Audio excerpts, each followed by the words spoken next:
মাশাআল্লাহ। আলহামদুলিল্লাহ নাহমাদুহু ওয়া নাস্তাঈনুহু ওয়া নাস্তাগফিরুহু ওয়া নু'মিনু বিহি ওয়া নাতাওয়াক্কালু আলাইহি ওয়া নাউযু বিল্লাহি মিন শুরুরি আনফুসিনা ওয়া মিন সাইয়্যাতি আমালিনা।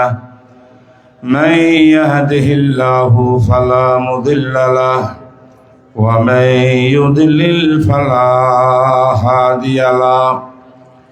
ونشهد أن لا إله إلا الله وحده لا شريك له ونشهد أن محمدا عبده ورسوله صلى الله تعالى عليه وعلى آله وأصحابه وبارك وسلم تسليما كثيرا أما بعد فأعوذ بالله من الشيطان الرجيم.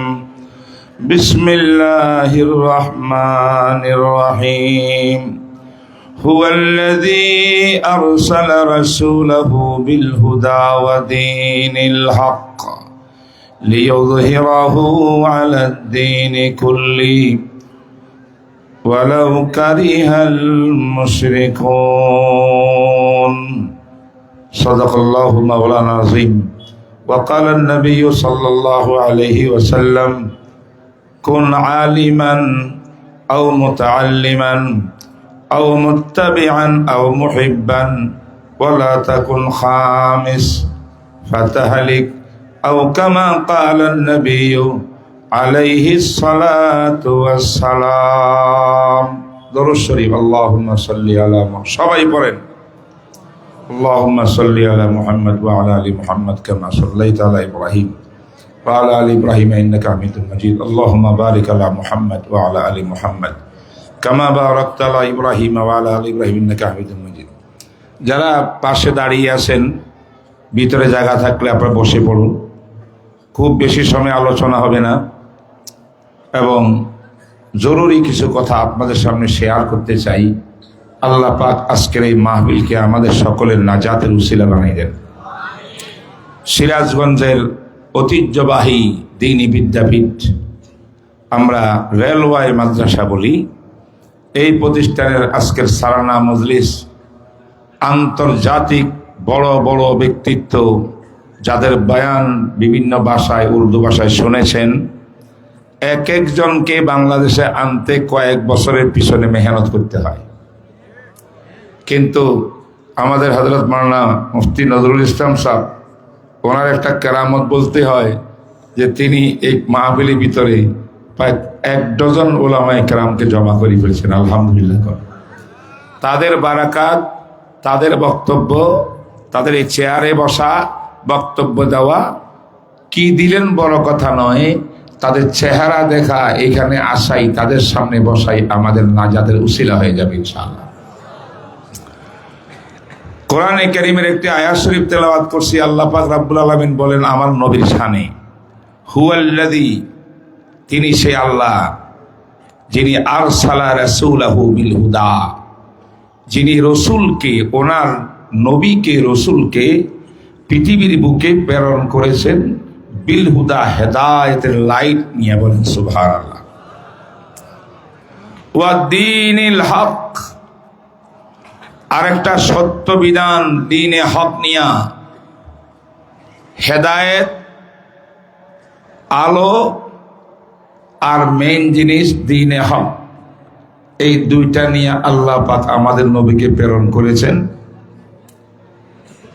এই দুইটা বস্তু দিয়ে আল্লাহ নবী কি করবেন? পৃথিবীর বুকে লিইয়ুযহিরাহু আলা দ্বীনি কুল্লিহি, সেই যুগে যত ধর্ম কর্ম ছিল, ধর্মের নামে অধর্ম ছিল, শিরিক, কুফর, তাগুত, সর্বশক্তিময় যত ছিল, মূর্তি পূজা, সূর্য পূজা, চন্দ্র পূজা, লতা পূজা, পাতা পূজা, পাথর পূজা থেকে শুরু করি যত বাতিল মতবাদ ছিল, সমস্ত বাতিল মতবাদকে এই জমিন থেকে উৎখাত করে সেখানে ইসলামকে প্রতিষ্ঠা করার জন্য। বলেন সুবহানাল্লাহ। আমাদের নবী এসেছিলেন হক প্রতিষ্ঠা করার জন্য, ঠিক না বেঠিক বলেন? নবীজি হককে প্রতিষ্ঠা করে গেছেন। 23 বছর নবুয়তি জীবনে তিনি কোরআন সুন্নাহ ভিত্তিক এমন এক বিপ্লব, এমন একটা পরিবর্তন ঘটাইছিলেন। নবীজির সোহবতে বসিয়া 1.25 লক্ষ যারা অমুসলিম ছিলেন, যারা পৃথিবীর মধ্যে যত প্রকার দুর্নীতি অন্যায় সব কিছু করত, তারা দেখতে মানুষের রূপ ছিল, অন্তরে ভিতরে মনুষ্যত্ব ছিল না, এমন অমানুষগুলোকে আমার নবী এই মিশন দিয়া পৃথিবীর ইতিহাসের সর্বশ্রেষ্ঠ মানুষ তৈরি করে দিয়েছিলেন। তাদের নাম সাহাবা। চলে জমিনে, মক্কা নগরীতে, মদিনা মুনাওয়ারাতে, আসমান থেকে সার্টিফিকেট আছে জান্নাতি জান্নাতি জান্নাতি। ঠিক না বেঠিক? কোন সমস্ত সাহাবা জান্নাতি, ঠিক না বেঠিক বলেন? যারা সাহাবায়ে কেরামের সমালোচনা করবে তাদের আমল কর্মের সাথে মুহাম্মদুর রাসূলের সিরাতের সঙ্গে কোনো সম্পর্ক নাই।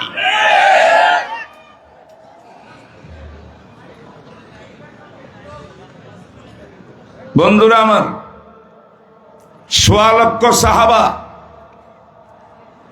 9 লক্ষ বর্গ মাইল ব্যাপী একটা ইসলামী দেশ। বলেন সুবহানাল্লাহ। যেই দেশের প্রত্যেকটি বালি কণার মধ্যে ছিল লা ইলাহা ইল্লাল্লাহর আওয়াজ। প্রথম আওয়াজ দিয়েছিলেন রাসূল সেই সাফা পাহাড়ের মধ্যে দাঁড়িয়ে। শুনেন নাই? যখন প্রথম ওহী আসলো হেরা পর্বতে, ওহী আসার পরে রাসূল অসুস্থ হয়ে পড়লেন, মা খাদিজার ঘরে গেলেন। হাদিস বুখারী শরীফ, হাদিস নম্বর 3। আম্মাকে বললেন, খাদিজা ইন্নী খাশিতু আলা নাফসি, আমি মনে হয় বেশিক্ষণ আর থাকবো না দুনিয়াতে, বিদায় নিয়ে যাব, এরকম অবস্থা আমার মধ্যে ভয় ভীতি সৃষ্টি হয়ে গেছে। খাদিজা বললেন, বলেন কি? হে আমার প্রাণের স্বামী, ইন্নাকা লাতাসিলুর রাহিম, আপনার মধ্যে 6টা গুণ আছে। এই 6টি গুণ যে ব্যক্তির মধ্যে আছে, আমার আল্লাহ তাকে এত তাড়াতাড়ি দুনিয়া থেকে নেবেন না। তাম পৃথিবীর মধ্যে লা ইলাহা ইল্লাল্লাহ তাওহীদকে প্রতিষ্ঠা করায়া তারপরে দুনিয়া থেকে আপনাকে বিদায় নিয়ে যাবেন। বক্তব্যকার খাদিজা, সুবহানাল্লাহ। একজন মহিলা, একজন মহিলার এত জ্ঞান। আল্লাহ পাক রাসূল যখন অস্থির হয়ে যান, টেনশনে পড়ে যান, রাসূলকে সান্ত্বনা দেওয়ার জন্য স্বয়ং আল্লাহ পাক কোরআন নাজিল করেন, ঠিক না বেঠিক? কিন্তু রাসূল যে অসন্তুষ্ট হইলেন, অস্থির হয়ে গেলেন, ভীতু হয়ে গেলেন, জ্বর আসি গেল, কম্পন সৃষ্টি হয়ে গেল। হুজুর অনুভব করতেছেন আমি বেশিক্ষণ হয়তো থাকবো না। এই সময় কোন আয়াত নাজিল হয় নাই। আল্লাহ পাক রব্বুল আলামিন খাদিজা রাদিয়াল্লাহু তাআলা আনহাকে এমন একটা কথা শিখাইছেন, আমাদের মুহাদ্দিসিন হাদিস বিশারদগণ বলেছেন, খাদিজা নিজের পক্ষ থেকে সান্ত্বনামূলক এই বক্তব্য দেয় নাই, এটা ওহীর মাধ্যমে, এলহামের মাধ্যমে আল্লাহ পাক খাদিজার মাথায় দিচ্ছেন আর মুখ দিয়া বের করেছেন, কাল্লা ওয়াল্লাহ লা ইউযিকাল্লাহু আবাদা, কখনো না, কখনো না আপনি আল্লাহ পাকের মিশনের ভিতরে ব্যর্থ হবেন না। টেনশনের কোনো কারণ নাই। আপনার মধ্যে 6টা গুণ আছে, এই গুণ যার মধ্যে আছে তার দ্বারা পৃথিবীতে আল্লাহ বিপ্লব ঘটাবে। আমার নবীর দ্বারা বিপ্লব ঘটাচ্ছেন কিনা? কয় লক্ষ বর্গ মাইল? 9 লক্ষ বর্গ মাইল বিবি কাফের শিরিকের আড্ডাখানাগুলো সব আড্ডাখানা তাওহীদের কেন্দ্র হয়ে গেছে, ঠিক না বেঠিক? রাসূল সাফা পাহাড়ের মধ্যে এই ওহী প্রাপ্তি হওয়ার 2.5 বছর পর্যন্ত আসমান থেকে জিবরিল আমিন কোনো ওহী নিয়ে আসে নাই নবীজির কাছে, ওহী বন্ধ। এটাকে আমাদের হাদিসে ভাষা বলে ফাত্তাতুল ওহী, ওহী বন্ধ। নবীজি অস্থির, আগে ওহীর ভয়ে কাঁপছেন, এখন ওহী পাওয়ার জন্য লালিত। ওহী আসমান থেকে আসে না, 2.5 বছর পরে রাসূল ইসলাম আল্লাহ পাক আয়াত নাযিল করলেন সূরা মুদ্দাসসির, ইয়া আইয়ুহাল মুদ্দাসসির কুম ফাআনযির ওয়া রাব্বাকা ফাকাব্বির ওয়া সিয়াবাকা ফাতাহির ওয়ার রুজা ফাহাজুর। হে কম্বলওয়ালা, কম্বল ছেড়ে দেন, বিছনা ত্যাগ করেন। নবীজি আর ঘুমানোর টাইম নাই, বিছনার মধ্যে আরাম করার টাইম নাই। কুম দাঁড়িয়ে যান, কাফের বেঈমানের সামনে তাওহীদের কালমা নিয়ে আপনি দাওয়াতি কাজ মিশন শুরু করেন। আমার নবী তখন সেই সাফা পাহাড়ের মধ্যে দাঁড়িয়ে গেলেন। সমস্ত মক্কার মুশরিক বেঈমান কাফেরেরা সবাইকে ডাকলেন, বড় বড় লোকদেরকে ডাকিয়া নবীজি ভাষণ দিলেন। আমার নবীর নবুয়তের প্রথম ভাষণ। ও বন্ধুরা, মনে রাখবেন, পৃথিবীর ইতিহাসে বিশ্ব নবীর নবী হওয়ার পরে প্রথম ভাষণ জাতির উদ্দেশ্যে দিয়েছেন সাফা পাহাড়ের মধ্যে। কি দিয়েছিলেন জানেন? আমার নবী বলেন, ইয়া আইয়ুহান নাস ইন্নী মাকাস্তু ফীকুম উমরান আওয়ায়াতুমুনি সাদিকান আও কাযিবা। ও আরববাসীরা, আমি আব্দুল্লাহ ছেলে মোহাম্মদ মা আমিনার কোলে জন্মলাভ করেছি। আমার জন্মের ইতিহাস সবাই জানেন। আমি কিশোরকালে শিশুকালে আপনাদের সামনে ছিলাম, কিশোর জীবন তাও আপনাদের সামনে, যৌবনকালটা আপনাদের সামনে, 40টি বছর অতিবাহিত করেই আসছি। আপনাদের সামনে সব রেকর্ড আছে। আমি জানতে চাই, আমি আব্দুল্লাহ ছেলে মোহাম্মদের 40 বছরের ইতিহাসের ভিতরে কোন ভুল, কোন অসত্য কথা, কোন রকমের আপত্তিকর কোন জিনিস আমার 40 বছর জীবনে পাইছেন কিনা হাত তুলিয়া বলেন। এত বড় চ্যালেঞ্জ। আমি মাঝে মধ্যে বলি, কি বলি জানেন? যত বড় মানুষ পৃথিবীর মধ্যে আছে, মুসলিম কাফের, বর্তমানে ট্রাম্পও আছে, দুনিয়ার বড় মানুষ, নেতানিয়াহু, যত বেঈমান বড় বড় আছে, কাফেরদের লিডার, একটা লিডার জীবনে বলতে পারবে না আমার জীবন হিস্টোরি আয়নার মতো, ফুলের মতো পবিত্র। চ্যালেঞ্জ করলাম, তোমরা আমার জীবন দেখিয়ে আমাকে লিডার বানিয়ে দাও। এটা বলতে পারবেনি। কোন মুসলমানও পারবে না, কোন অমুসলিমও পারবে না। অতীতের কোন নবীরাও নিজের জীবনকে চ্যালেঞ্জ হিসেবে জাতির কাছে পেশ করেন নাই। পৃথিবীর ইতিহাসে একজন মানুষ, একমাত্র একজন মানুষ, নাম তার মুহাম্মদ ইবনে আব্দুল্লাহ, তিনি মুহাম্মদুর রাসূলুল্লাহ খাতামুল আম্বিয়া। তিনি সাফা পাহাড়ের মধ্যে দাঁড়িয়ে বলছেন, 40 বছরের জীবন দেখো, যদি দোষ দেখতে পারো একটা কথা বলবো না, তোমরা বলো। সবাই বলে কি, মা জাররাবনা আলাইকা কাযিবা। মুহাম্মদ, আপনার জীবনে কোনো স্পট নাই, দাগ নাই, আপনি ফুলের মতো পবিত্র।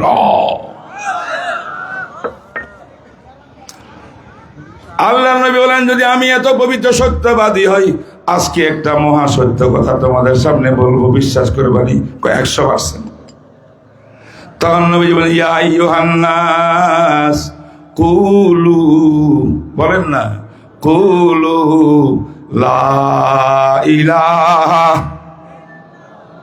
ইল্লাল্লাহু তুফলিহুন। আমার একটা বক্তব্য, আমি মুহাম্মদ এসেছি মহান সত্যবাদী তোমাদের ভাষায়, সবচাইতে বড় আমানতদার। আমার মিশন বক্তব্য একটা ঐতিহাসিক বক্তব্য, নবী হওয়ার পরে প্রথম বক্তব্য। সেই বক্তব্য হলো, লাত উজ্জা কোন মূর্তি পূজা আর চলবে না, কোন চন্দ্র সূর্য পূজা চলবে না, তাগুতের পূজা চলবে না। আজ থেকে একমাত্র আল্লাহর গোলামি চলবে। কথা ঠিক না বেঠিক কোন? তিনি আমাদের নবী। আমরা এখন ভুলে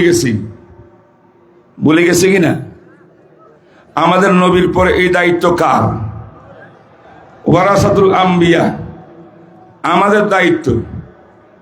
কথা কয় না?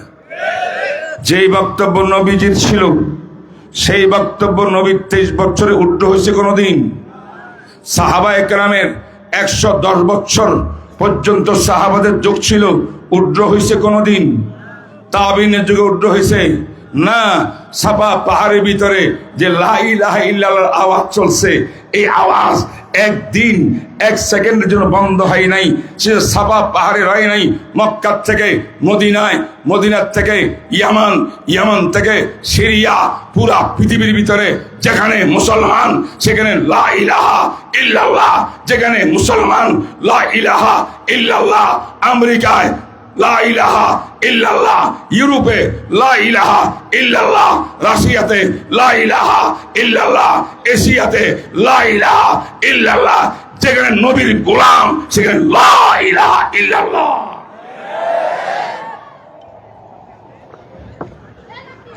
আল্লামা ইকবাল রহমতুল্লাহ কথাই এমন বলছেন, ये कलमा फसले गोलो लाला का नहीं पाबंद।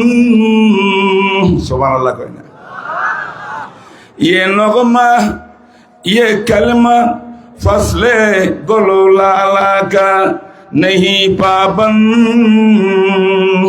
बाहर हो के खजा ला इलाहा इल्लल्लाह। जोरे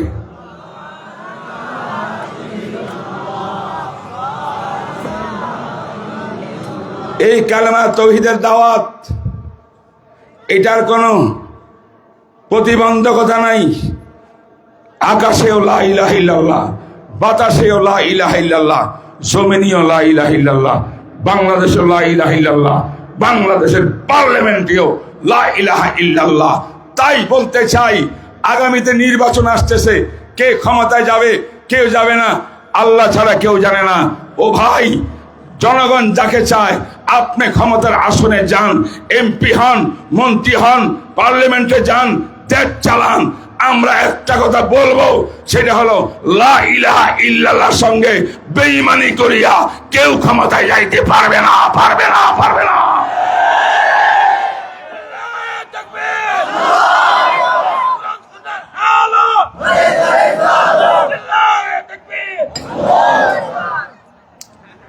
কথা ঠিক না বেঠিক?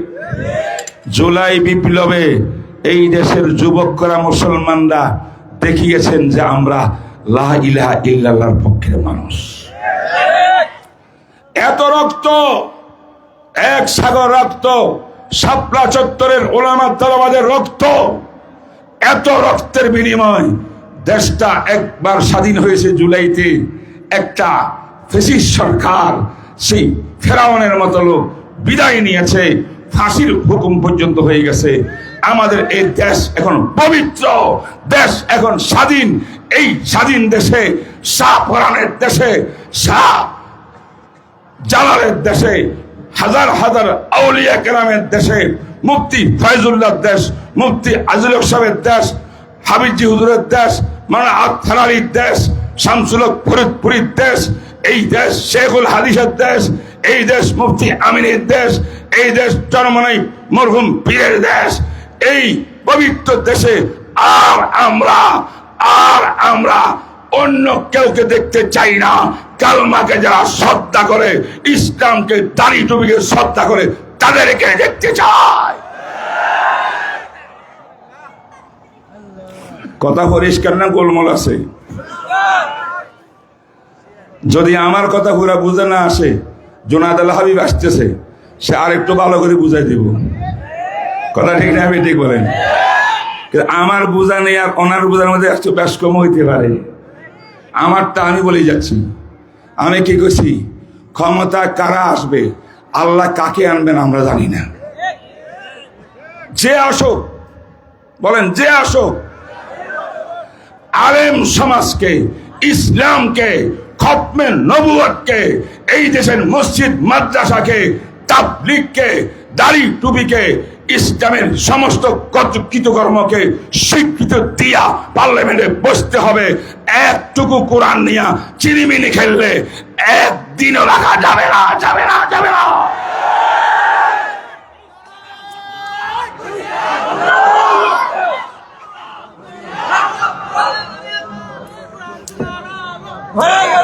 মুহাম্মদুর রাসূলুল্লাহ সাল্লাল্লাহু আলাইহি ওয়াসাল্লাম এই দাওয়াত নিয়ে আসছেন। ये कलमा কিরে কালমা এটা কি মক্কা শরীফে আবদ্ধ রয়েছে না বাংলাদেশে আসছে? ভারতে এই কালমা, যেখানে মুসলমান সেখানে এই কালমা, শীতকালেও এই কালমা, গরমকালেও এই কালেমা, সকালেও এই কালমা, বিকালেও এই কালমা। আল্লাহু আকবার। ফজরের নামাজের আজান শুনিয়া, এই কালমার আওয়াজ শুনিয়া বাংলার মুসলমান জাগ্রত হয়। আবার এশারের নামাজের আজান শুনে নামাজ কালাম পড়িয়া আবার ঘুমাতে যায়। এই পবিত্র দেশটাকে ইতিপূর্বে জালেমরা অনেকভাবে ব্যবহার করেছে, উলামায়ে কেরামের উপর নির্যাতন চালিয়েছে। হায় হায় হায় হায়, সেই আয়নাগর পর্যন্ত নিয়ে গেছে উলামায়ে কেরামকে। আর নির্দোষ ভাবে অনেক মজলুমের অত্যাচার হয়েছে, জুলুমের কারখানা সারা দেশ ছিল। আমরা এই জমিনে আর জুলুম দেখতে চাই না, চাই না, চাই না।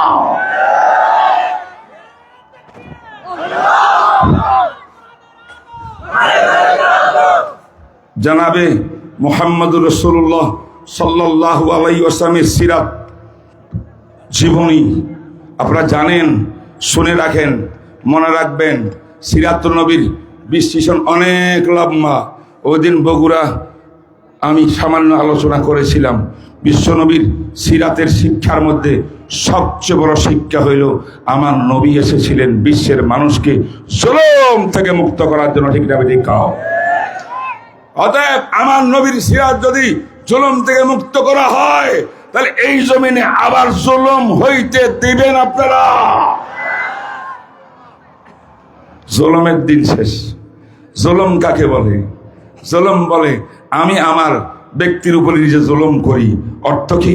আমি নামাজ পড়ি না, সহি আকীদা রাখি না, আমার আকীদার মধ্যে বেজাল, কথা কয় না, আমার নামাজ ঠিক নেই, রোজা ঠিক নেই, চরিত্র ঠিক নেই, কথা কথা মিথ্যা বলি।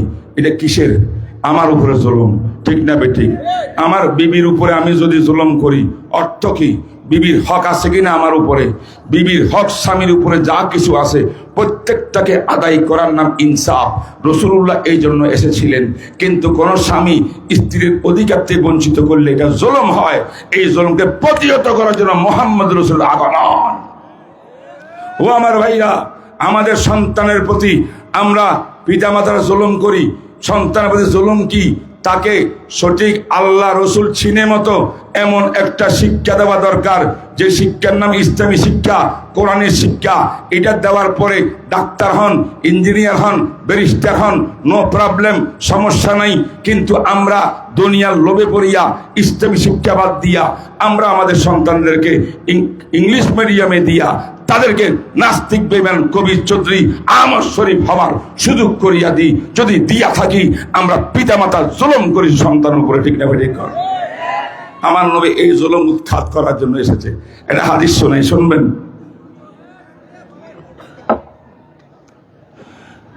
এক সাহাবী, নাম তার বশীর, তিনি একটা উচ্চমানের বড় বংশের এক মহিলা বিয়ে করছে। হাদিসটা বুখারী শরীফের। আমি কাহিনী কম বলি, বুখারী শরীফের হাদিস। ওনার এই ঘরে একটা সন্তান হয়েছে, ছেলে সন্তান, নাম রাখছে নোমান। এবার স্ত্রী কয়, এই মিয়া, আমাকে বিয়ে করেছো, আমার বংশ কোথায়? আব্দুল ইবনে রাওয়াহার বংশ, তোমার বংশ নিচে। আমার মতো একজন সম্ভ্রান্ত মেয়েকে বিয়ে করিয়া আজকে আমার ঘরে একটা পুত্র সন্তান পাইছো। আমার পুত্রের জন্য স্পেশাল ভাবে কিছু সম্পদ লেখা দাও। এটা আমার সম্মান, আমার ছেলের সম্মান। বিবি আরো 3টে আছে, সন্তানও আরো আছে, এদেরকে দিও না, আমার সন্তানকে দাও। সাহাবী বলেন, অবশ্যই দেব, তবে আমি দিলে আবার কোন সময় ছেলে ফেলেদের বিভিন্ন কারণে আবার আমি এটা ছেড়ে দিই, আমি ফেরত নিয়ে আনি। চলো আমরা গিয়া মুহাম্মদ রাসূলের দরবারে যাই, আল্লাহ নবীকে সাক্ষী রাখিয়া আমি আমার পুরা বাগানটা আমার ছেলের নামে লিখে দেব। কথা বুঝেন না? নবীজির দরবারে গেলেন, যাকে ইয়া রাসূলুল্লাহ, আমি আমার এই সন্তানকে সম্পদ দিতে চাই, আপনি মেহেরবানি করে সাক্ষী হন, যাতে আমি ফেরত দিতে না পারি। আমার নবী জিজ্ঞাসা করে, হে বশীর, তোমার আরো কোনো আওলাদ সন্তান আছে কিনা? কই, ইয়া রাসূলুল্লাহ আছে, আরো বিবি আরো 3টে আছে। কই, রাসূল জিজ্ঞাসা করলেন, তাদেরকে দিয়েছ কিনা? কোন অন্য সন্তানকে দিই নাই, সে সন্তান এটাকে দিচ্ছি কারণ আমার স্ত্রী মানতেছে না। আমার রাসূল বলেন যে গেট আউট, আমার দরবার থেকে যাও। ইন্নী লা উশহিদু আলা যুলমিন, জুলুমের উপরে মুহাম্মদ রাসূলুল্লাহ সাক্ষী হয় না। জুলুমকে উৎখাত করার জন্য মুহাম্মদ রাসূল আগমন করেছে। বলেন সুবহানাল্লাহ। কথাটা বুঝতে পারছেন আপনারা? জুলুম বুঝছেন? কথা বলেন না কেন? মুহতারাম হাজরিন, কত জুলুমের ইতিহাস। সুতরাং এই বাংলাদেশে এত বছর পর্যন্ত জুলুমের উপরে জুলুম হয়েছে। কথা ঠিক না বেঠিক? কোন মানুষের অধিকার দেওয়া হয় নাই। নিরীহ মানুষকে আসামি বানায়া ফাঁসি পর্যন্ত দেওয়া হয়েছে। আসল দোষী যারা, তারা দরা ছোঁয়ার বাইরে। ঠিক না বেঠিক? এই আদালতের জুলুম, ব্যক্তিগত জুলুম, পারিবারিক জুলুম, সামাজিক জুলুম, রাজনৈতিক জুলুম, রাষ্ট্রীয় জুলুম, জুলুম উপরে জুলুম। আমরা কোন প্রকার জুলুম চাই না। এমন একটা সরকার চাই যে সরকার আসিয়া ইনসাফ, সুবিচার কায়েম করে। বলেন সুবহানাল্লাহ। কারা কারা আছেন হাত তুলে দেখান তো। আল্লাহ তুমি সবাই চাই কিনা? दुनिया अदालत में तेरा नाम रहेगा, फारूक तेरे नाम पे इस्लाम रहेगा। কিন্তু এই সুবিচার প্রতিষ্ঠা করার জন্যে আমরা আজকে এখানে নারায়ে তাকবীর দিলে যথেষ্ট হবে না। হবে কি লাগবে জানেন? ডক্টর ইকবাল বলে, ये दौर अपने बराहीम की तलाश में है। अल्लाह अकबर। ये दौर अपने बराहीम की तलाश में है, सनम कहता है जहां ला इलाहा इल्लल्लाह। अर्थ की বুঝছেন? অর্থ আজকের এই বাংলাদেশ, বর্তমান সময়টা, বর্তমান সময়ের দাবি, এই বাংলাদেশে বেশ কয়েকজন ইব্রাহিম নবীর ভূমিকায় উত্তীর্ণ হইতে হবে। কথা কয় না? কার ভূমিকায়? ইব্রাহিম নবী যখন নবী, আল্লাহ চারদিকে মূর্তি পূজার, নৃত্য পূজা। ঠিক না বেঠিক? হেরা কয় ইব্রাহিম চলো, আজকে আমাদের অনুষ্ঠান, মূর্তিদেরকে নিয়ে আজকে আমরা একটা অনুষ্ঠান করতেছি। কয় ইন্নী সাকিমুন, আমার মন দিলটা ভালো না, তোমরা যাও, আমি আরাম করব।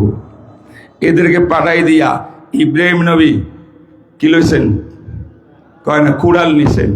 লইয়া যত মূর্তি আছে কারখানার ভিতরে সবটা ভেঙ্গে গুড়ি দিয়া, বড় মূর্তির মাথাটা ভাঙ্গি দিয়া তার গলার ভিতরে কুড়ালটা ঝুলাই দিয়েছে। ঠিক না বেঠিক?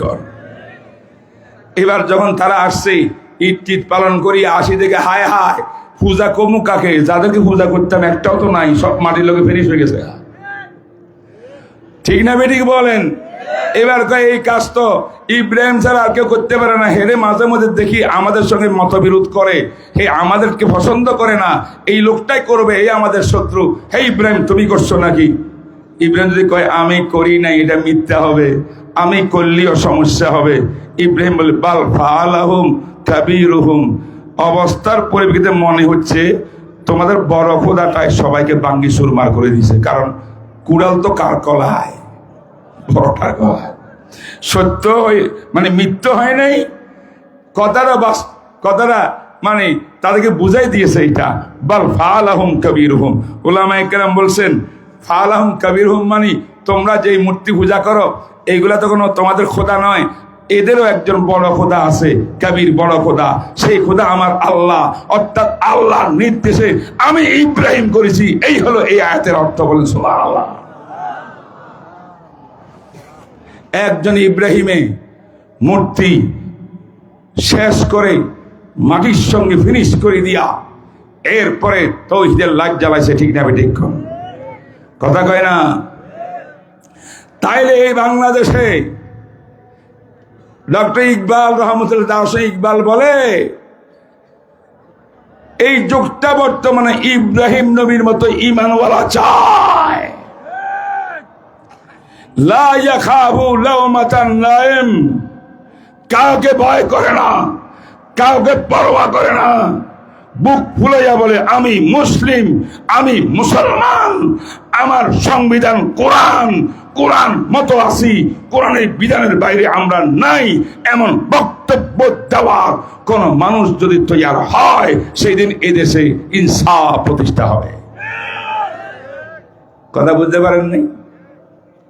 ये दौर अपने बराहिम की तलाश में है,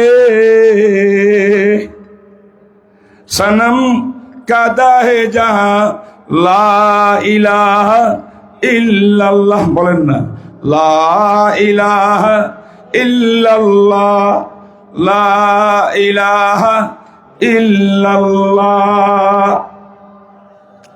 अगरचे बुत हैं जमात की आस्तीनों में, अल्लाह अकबर, अगरचे बुत हैं जमात की आस्तीनों में, मुझे है हुक्म अज़ा ला इलाहा इल्लल्लाह, अज़ान दो ला इलाहा इल्लल्लाह, ला इलाहा ইল্লাল্লাহ। টেকনাফ থেকে তেতুলিয়া পর্যন্ত সারা বাংলায় আওয়াজ একটা, লা ইলাহা ইল্লাল্লাহ, লা ইলাহা ইল্লাল্লাহ। আমরা সবাই জুলাই বিপ্লবের পরে যারা এই বিপ্লবে শরীক হয়েছেন, ওই একটা গোষ্ঠী ছাড়া সবাই লা ইলাহা ইল্লাল্লাহ জপছেন। গত পরশু যখন জালজালা ভূমিকম্প আসছে, সবাই লা ইলাহা ইল্লাল্লাহ বলে চিৎকার করছে। বুঝা গেছে বিপদে পড়লে যে লা ইলাহা ইল্লাল্লাহ দরকার, এই লা ইলাহা ইল্লাল্লাহ তলওয়ার দিয়ে এই দেশে আদল আর ইনসাফ প্রতিষ্ঠা হবে। ঠিক না বেটি? কথা শেষ করবো ভাই, কথা তো বলে সারা রাত বলা যাবে। অনেক মেহমানের আগমন ঘটেছে আলহামদুলিল্লাহ। আমার মনে হয় আমি আর সামনে না বাড়ি, আমার মেসেজটা কি আবার বুঝতে পেরেছেন? কি আমরা দোয়া করব আল্লাহ পাক রব্বুল আলামিন আগামী বাংলাদেশ যেন আল্লাহ পাক এই দেশটাকে এমন ব্যক্তিদের হাতে তুলে দেন, যে ব্যক্তিরা অতীতের সব গুনাহ থেকে তওবা ইস্তেগফার করে পাক্কা মুসলমান হইয়া লা ইলাহা ইল্লাল্লাহ অনুকারী হইয়া এই লা ইলাহা ইল্লাল্লাহ শপথ নিয়ে যেন পার্লামেন্টে আসতে পারে। আমরা লা ইলাহা ইল্লাল্লাহ শপথ ছাড়া অন্য কোন শপথের বিশ্বাসী হইতে পারি না। ওয়া আখিরু দাওয়ানা আলহামদুলিল্লাহি রাব্বিল আলামিন ওয়া সাল্লাল্লাহু তাআলা আলা খাইরি খালকি মুহাম্মদ ওয়া আলা আলিহি ওয়া সাহবিহি আজমাইন।